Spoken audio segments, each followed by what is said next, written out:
The fear of failure was a big one in the beginning. Because what happened to me was I was 27 years old and I was like miserable. And, I just kept trying to figure out what my life was for. Because I discovered something, that the two most important days of your life are the day you're born and the day you discover why. And at 27, I just hadn't figured out the why. And I walked into a comedy club October 8th, 1985. First time ever in a comedy club. Didn't even know comedy club existed. I actually went there on a dare. A girl dared me to go to this comedy club because she knew I was funny. I won amateur night that night, October 8th, 1985. I went to work the next day and quit my job. I won $50 and I went to work and quit my job. The day I quit, my boss, as I put my box on his desk and told him I was leaving to be a comedian, he talked me right out of it. He said, "Steve, you're not even funny." He said, "I've never heard you say anything funny since you've worked here. I've been selling insurance for 2 years." He said, "Are you kidding me? You've got a family. You put that stuff back on your desk and I'll give you your job back. But don't you ever come in here again with something ridiculous. You're going to be a comedian." I took all my back to my desk and put that back on my desk. Dude named Russell Middlebrooks came up to me and said, "Hey, Harv, I thought you was quitting today, man." I said, "Nah, I talked to Tom and he told me I wasn't funny." He said, "He don't know you." He said, "Dog, you the funniest dude I know." He said, "Man, see," and then he looked at me, he was so hurt. He said, "Damn, dog, I told everybody you was leaving today."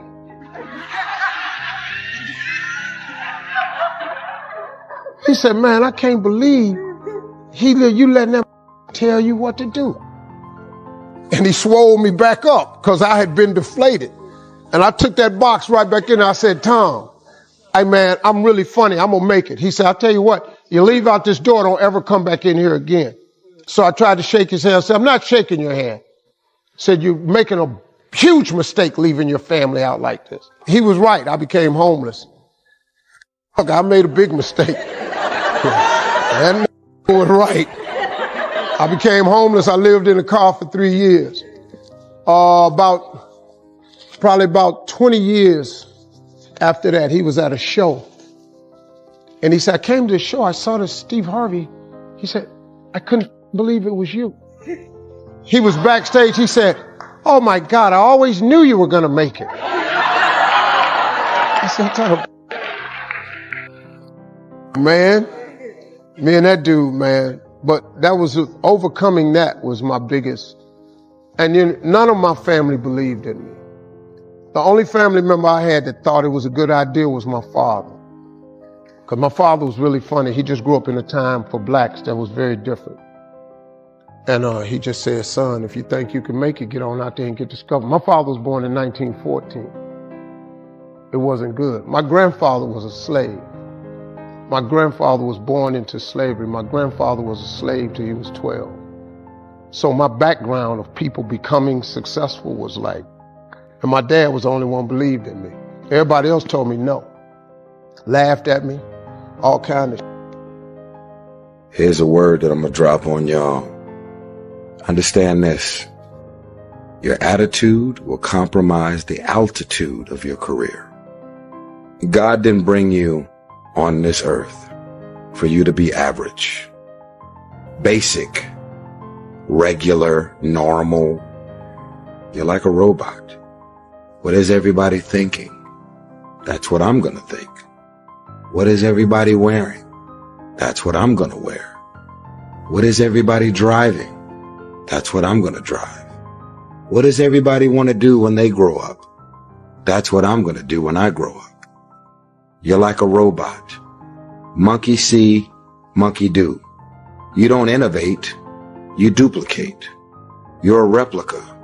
I might as well put you in an assembly line and let you be a carbon copy of everything and everybody that's out there. You have not recognized your individuality. You have not recognized that you're your own man with your own thoughts, your own gifts and talents, and more importantly, intentions. But in the midst of being gifted and talented in your own man or own woman, it is your attitude that has been compromising your altitude, your pride, your ego, your narcissism, being so consumed in self, not being able to coexist with others. I, me, and my comes out of your mouth. How many times can you go through your day without saying I, me, and my, and flipping that into we, ours, and us? How often can you do it? I believe that if your career is not on the level that it's supposed to be on, you are all about sabotaging, self-sabotage, and self-defeat. You may believe because your mama taught you this or your daddy taught you this. You may believe that you don't deserve the finer things in life. See, the way in which we operate, ladies and gentlemen, it's a manifestation of what we believe, what's possible for us. Whatever you've done up to this point, all that it really is a duplication, it's a reproduction of what you believe subconsciously that you deserve and what's possible for your life. So as soon as an opportunity presents itself for your career and your life to go from here to where you should be, you figure out a way to f it up. Self-sabotage and self-defeat. It's something. It is a family negative gene that gets passed down. You have witnessed your mama, your father, or somebody in your immediate circle fuck up every opportunity that presents itself. Self-sabotage, self-defeat. You don't feel like you deserve the finer things in life. That's why every time the opportunity presents itself, you figure out a way to fuck it up. Now that could be in a man, that can be in a woman. Here's a man that respects you, wants to treat you like the world.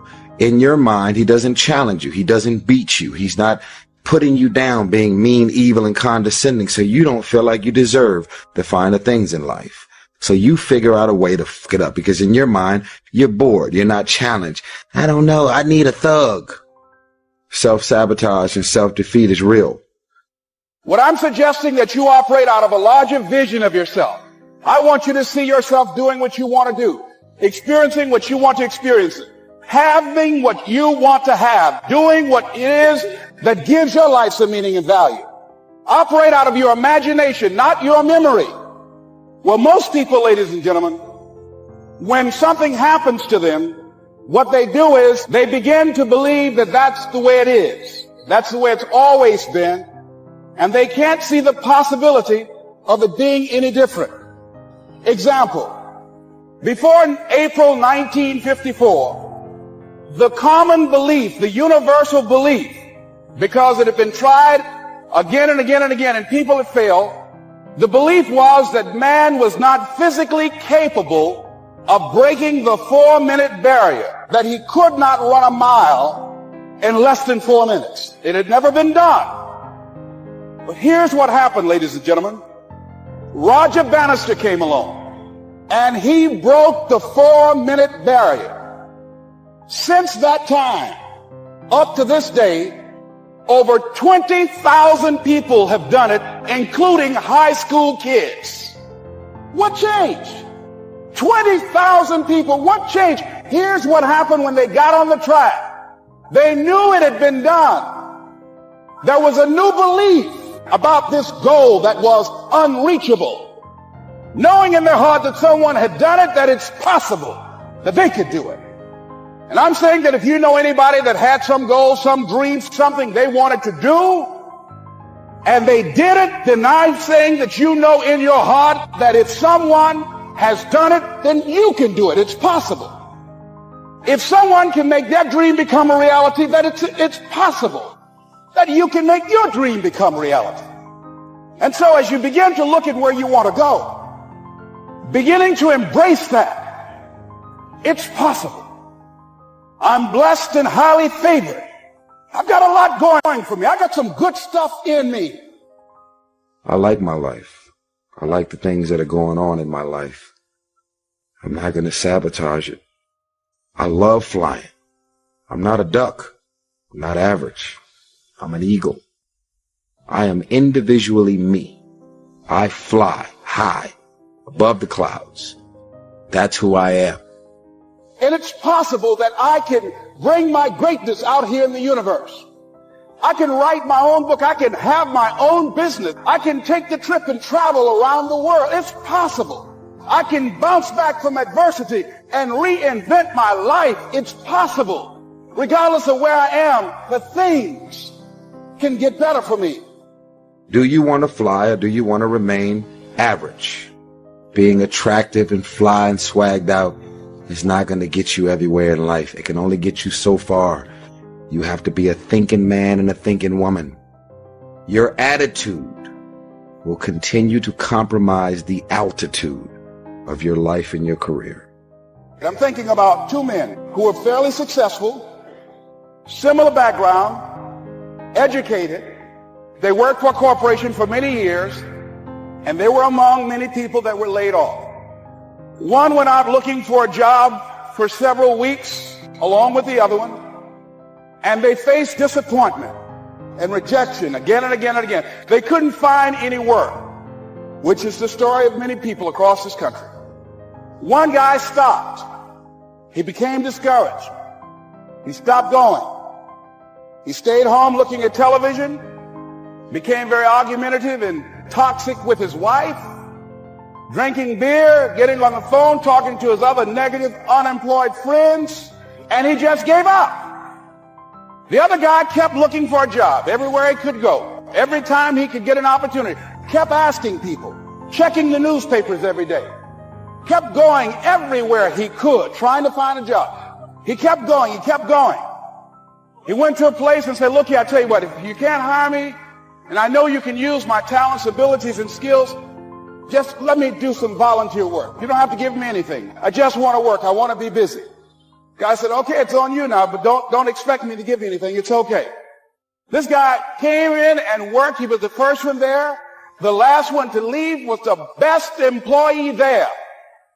About 4 weeks later, one of the top managers quit. They were looking for a replacement. Guess who they selected? This other guy. This guy who was volunteering his time. He got the job. See, that's the difference in how your life works out. It's not what happens, it's what you do. Now see, if you don't do something starting tomorrow that'll make a difference, guess what? It's gonna be the same. And see, that way you can guess what the next 5 years are gonna be like. Look at the last 5. Because the next 5 are gonna be like the last 5, unless you, major key, tomorrow, change it all. What was the difference between the two men? Eyesight and mindsight. Eyesight is judging on what you see, judging according to appearances. But mindsight is how you interpret what you see. One guy said, it's not possible, it's over, I'm finished. I can't do it. He surrendered. I've faced rejection again and again. I'm not going anymore. There are no jobs out there. But this other guy, he felt that in spite of the no's and rejections, in spite of how bad the economy is, in spite of what the newspapers are saying, that it's possible that somebody somewhere will give me a job. He just kept going, thinking it was possible. Keep going. Like, keep going. Don't quit. You're already in pain. You're already struggling. Like, get something for your pain. It doesn't make sense to go through pain and then not get none on the other side of it. Get none on the other side of it. Get none on the other side of it. Have you ever peeked into a cockpit or the large airliner as you boarded a plane? It's an impressive display of buttons, levers, dials, and switches under one big windshield. What if, as you were boarding, you overheard the pilot say to the co-pilot, Joe, remind me, what does this set of buttons do? If I heard that, it would make it a rapid flight for me. But most of us pilot our own lives that way without much knowledge of the instruments. We don't take the time to learn where our own buttons are or what they can do. From now on, make it a personal commitment to notice everything that pushes your buttons. Make a note of everything that inspires you. That's your control panel. Those buttons operate your whole system of personal motivation. Motivation doesn't have to be accidental. For example, you don't have to wait for hours until a certain song comes on the radio that picks up your spirits. You can control what songs you hear. If there are certain songs that always lift you up, make a tape or CD of those songs and have it ready to play in your car. Go through all your music and create our greatest motivational hits. Tape for yourself. Use the motives too. Yes, it will help you to boost yourself up and find that way for yourself. Go ahead.